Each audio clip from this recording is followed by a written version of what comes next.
Concernant la notification push, donc il s'agit purement et simplement d'une information qui est envoyée vers le smartphone. Donc on n'est pas sur du SMS ou sur de l'email, on est vraiment sur du data, ce qui permet d'avoir une réactivité incomparable. On va être capable en fait d'avoir un message entre 1 à 5 secondes après l'événement sur la machine.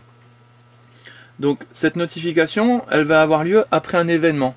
Quand on parle d'événement sur un enregistreur, on va parler de détection de mouvement par le biais d'une caméra, on va parler de perte vidéo, on va parler de capteur d'alarme, donc volumétrique, contact de porte, urgence, etc. On va également parler de événements système, par exemple la connexion d'un utilisateur ou une erreur disque dur, ce genre de choses. En sachant que ce qui va être très intéressant sur les machines iCare, c'est qu'on va pouvoir paramétrer vraiment sur quel type d'événement on souhaite être prévenu. Par exemple, on ne veut pas être prévenu, on équipe un particulier, on a des caméras à l'extérieur, on ne veut pas être prévenu en cas de détection de mouvement sur ces caméras extérieures parce qu'il y a des aléas climatiques, des insectes, des choses comme ça qui vont faire des fausses détections.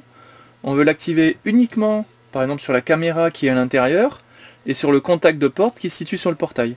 On va être capable de le configurer directement sur l'enregistreur dans les paramètres événements. Comme on a pu le voir précédemment, c'est assez rapide à faire. Une fois que c'est configuré, en fait, on va être prévenu sur le téléphone.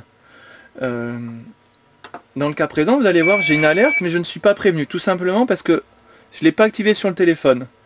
On a la possibilité d'activer ou désactiver, tout simplement pour avoir une flexibilité au niveau de l'utilisation de la notification.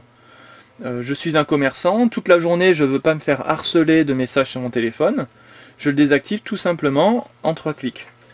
Je suis toujours commerçant, je pars de mon commerce en fin de journée, je vais activer la notification sur mon téléphone, donc que ça soit Android ou iPhone, et à partir du moment où j'ai lancé cette notification, je peux éteindre mon appli, comme je viens de le faire ici, ou la laisser allumée si besoin est. Et par contre, si cette fois-ci j'ai la même alerte que tout à l'heure, je vais avoir un message. Donc on le voit ici sur l'iPhone, et ici sur l'Android.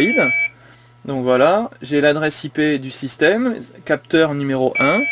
Je sais voilà, qu'il y a eu une alerte sur mon capteur numéro 1. Donc une fois que c'est fait, c'est intéressant. Si je suis directement devant mon téléphone, je peux tout simplement appuyer sur OK pour afficher la vidéo.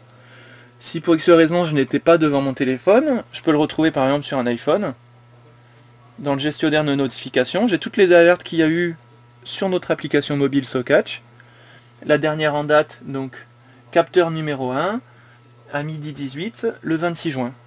Je vais simplement appuyer dessus, ou cliquer sur le bouton afficher, ce sera exactement la même chose.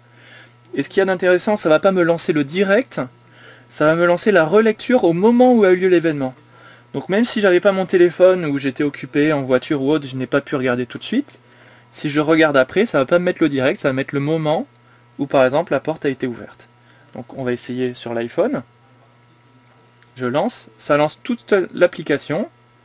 Voilà, et je retombe au moment vraiment où il y a eu le mouvement. Donc voilà, le moment où je vous ai montré tout à l'heure. Je vais être capable de faire avance rapide, retour rapide, de basculer sur d'autres caméras. J'aurai en toute logique exactement la même fonctionnalité sur un Android. Voilà, on le voit ici. Parfait. On voit exactement le moment où le contact est activé.